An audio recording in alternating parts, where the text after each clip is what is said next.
Okay, guys, today I want to talk to you about the world, about what the heck we're doing. What are we in right now? What is this matrix of money and living in a house, being an individual, having to do your own thing, and everyone's just separate and isolated, and we have to go down the street and buy the products from the big corporations? What is this thing? It might be called late stage capitalism. Late stage, maybe because the concentration of wealth and the ability to gain power and the ability to use that power to influence the mechanisms of the system itself to make it work even better for you, if you have the money, and to make it thereby not work as well for everyone else. I'd say that's kind of late stage capitalism in a nutshell, but you know, terminologies, generalizations, they're not really very empowering. Um, and the idea of focusing on what is the bad thing is usually going to be disempowering in the sense that you're not talking about the thing that's the good thing, the thing that we want, the thing that we're building, the thing that is our solution, the thing that is the way. And the way is humans interacting with, creating value with each other, for the purpose of making life better for humans. And that is not happening very much today compared to what it was in the past. It used to be that you would live in, let's say, a community, and the things that you would buy would come more or less from people in that community. Especially most of the food you'd be getting from places really close where you live. Today, we're buying food that's made in other countries mostly, or far away in some centralized industrial agriculture system, instead of buying that food from your local farmers, from your community supported agriculture, which is basically what that was, because that was, the primary option. Today, yeah, sure, there's benefits of being able to get food and goods that are made in other parts of the world. But the issue is that communities are now disempowered in the sense that agriculture in some places that used to have it, now they don't have it. If it means that those people, those systems, are it's very hard to be strong and to be able to feed yourself if some kind of large major event takes place that disrupts those just in time supply chains. Imagine, you go to the grocery store and everything's bought out because, let's say, living in Las Vegas, let's say the highway to California is shut down. So now, in order for produce to get to Las Vegas, it doesn't come on the I-15. It's got to come through some roundabout way. What if there's some, like pandemic or some type of a panic thing, or some other type of big event, like some massive solar flare that, shuts down power for some amount of time? All the refrigerated goods spoil. Who knows? I'm not trying to say like, hey, this isn't like a prepper concept. The point is, the way you prepare for the future is by having resilience built into our communities and our systems. And what that means is not depending on a very few, let's say 5 major corporations for all the food in your grocery store, and depending on these massive supply chains that are fragile, really, to natural disasters and things like that. Um, and what it means too is it's also that we're disempowered in the sense that we don't have the power to make our own thing. So it makes us dependent on these centralized systems of power. And it'd be great if our government and all these major corporations, if their focus was really about making life better for humans. But sadly, that's not the case. Our government, even though they might like feel like their job is to help people, they're working within a system that is designed for legalized bribery and legalized corruption, in the sense of the incentive to do what the corporations want, the corporations that pay for campaign finance, that incentive is so huge. And that's the reason why that no matter what public sentiment is, the Congress and Senate only 20% of the time do vote for something that is what people want. And really what that means is just it's random that it happens to be what people want. And most of the time, they're passing laws and legislation that have the fine print that's all good for massive corporations, and they're really not good for average people. So what we need to do is we need to totally change our system. We need to change our system to one where we are supporting those businesses that are designed to help people. And how we do that, what does it look like? It looks like not just randomly an idea of like, oh, let's just try to buy local stuff. Okay, then it's not concentrated, it's not focused. And also those local businesses might have no clue what the heck this thing is. The point is to build the idea. The point is to build the hashtag. The point is to build the concept. The point is to build the vision and the philosophy of what are we doing? What is this goal that we're approaching? The goal being that we shift billions of dollars from being exported out of our communities to places like, huge corporations and the billionaires that own them, because 80% of all stocks on the stock market or more, higher percent, are owned by billionaires who don't need the money. That money should be staying in communities, should be going in your pocket, going in your neighbor's pocket, and in people's pockets, like humans who actually care, like business owners who actually do business, source and sell goods to the people in their own community. So, the reason why that is also so important is that they have relationships with the place. They care about the land. They care about the people. They want the place where they live to be nice. When you have a corporation, the owner might be in some luxurious place, and the things they sell might be not healthy or good for people, or the way that they source it might be really bad for the earth and for our environment or our ecosystem. And those people are detached from it. They don't care because the corporation's prerogative is only profit at all costs. Literally, corporations would be happy if the whole world was sold and destroyed and there was nothing left, but they were able to make a bunch of profit. Even if that means like the next year there is no way to even have a corporation or anyone to sell to. But that's like the prerogative. It's this infinite, endless resources. And that's not how life works. That's not how systems work. That's not how communities work.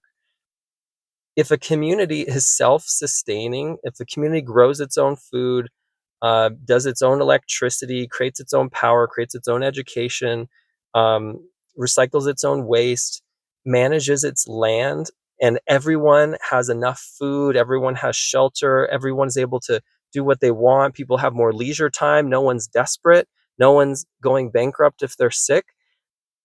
If that community is, let's say, trading those goods in a barter system and not actually trading dollars to do their interactions, as far as the government concerned, that is a horrible drop in economic value. What shareholder of, if someone's an investor and the economy starts to shift in that direction, where they can't invest their money because those that interaction on those small businesses, it's not on the stock market. The concentration of wealth asks to say everything should be owned by a corporation. Nothing should be owned by small independent businesses. Nothing should be sort of sustainable. Everything should cause a problem because problems make people need to go buy a solution. So the whole point here is that what we need to do is shift to a world where people are transacting with other people. On the short term, what this means is we're not just saying we're all just going to shift to the barter system. No, the point is we are going to start having a way to trade and buy and sell goods from that are made by humans, preferably local humans. If not, it'd be other humans who value this movement, value this local concept, and who we sign on to this online platform and we say, hey, I've got this good. I'll mail it to you. I made it myself. I sourced it maybe locally, hopefully, or the value add is coming from them, and it's a person. And someone might say, oh, economies of scale, corporations have so much more money. But just think about, for like any big city in the United States, how much profit is just extracted from that city, from that community every year in every single, good or service that's purchased that goes to some corporation with anonymous shareholders that don't need the money. how many of those billions of dollars could then go into the pockets of local businesses and stay in the local economy? Literally, it means that what this means literally is that local communities start to have abundance, start to have wealth, start to take care of themselves.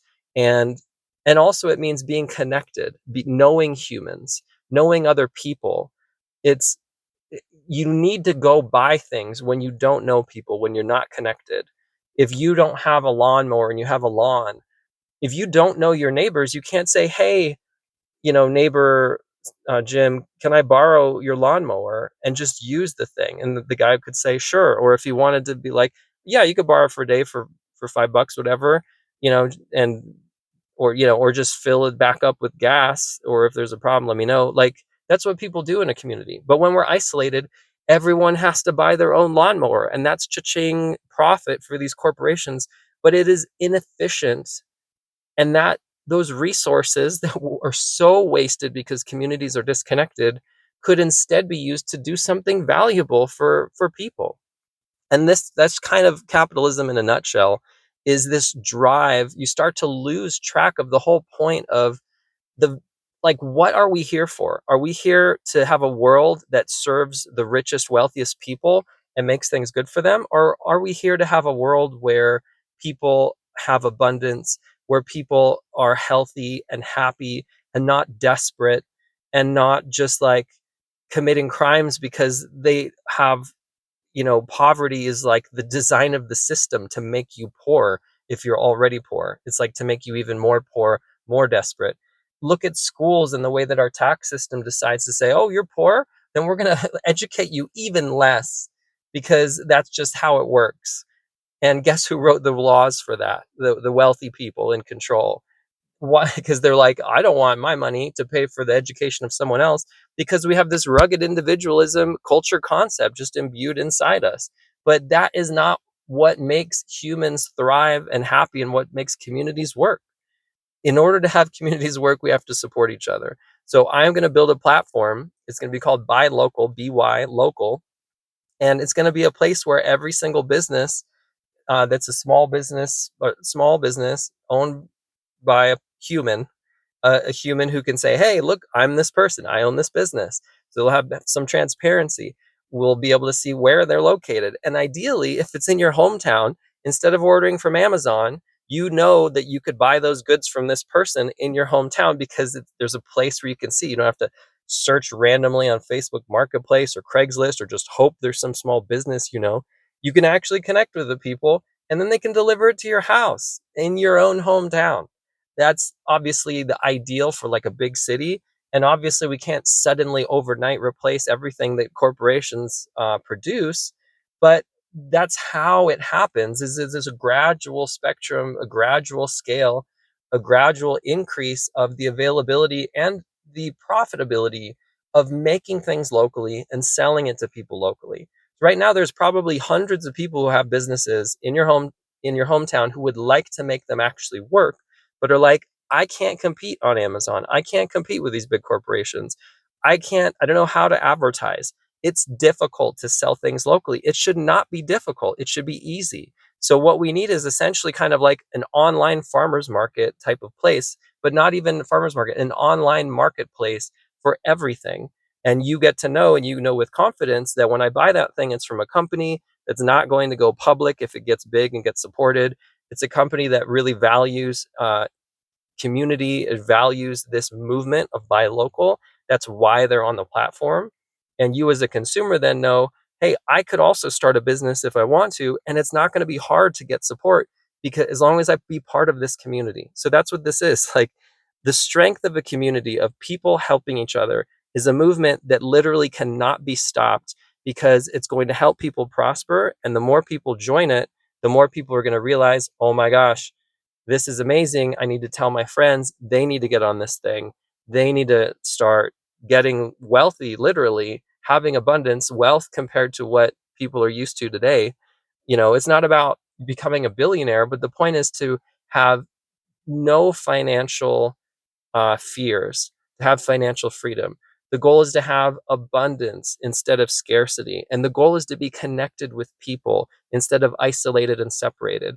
Literally having the ability to transact with people that you can know and build relationships with is the foundation of what builds a community. And it will really, really start when having a marketplace like this makes it easier for people to start local agriculture businesses because they know that there's a reliable marketplace where they can sell and they don't have to try to compete against these huge corporations sitting on your local street corner pretending that they're part of your community. So, guys, this is huge. You need to be part of this movement. We could call it the buy local movement for now, but this is how we change the world. It seems like a bunch of little parts, but it's such a simple concept that when you just start to dial it in, you start to turn it on, it can snowball and we can grow a movement that can completely change the world and the economy by shifting money to the good place and not to the bad place. So that's it for today, guys. I love you. Please comment, please like, please subscribe, join this movement. I love you. Stay tuned. Thanks.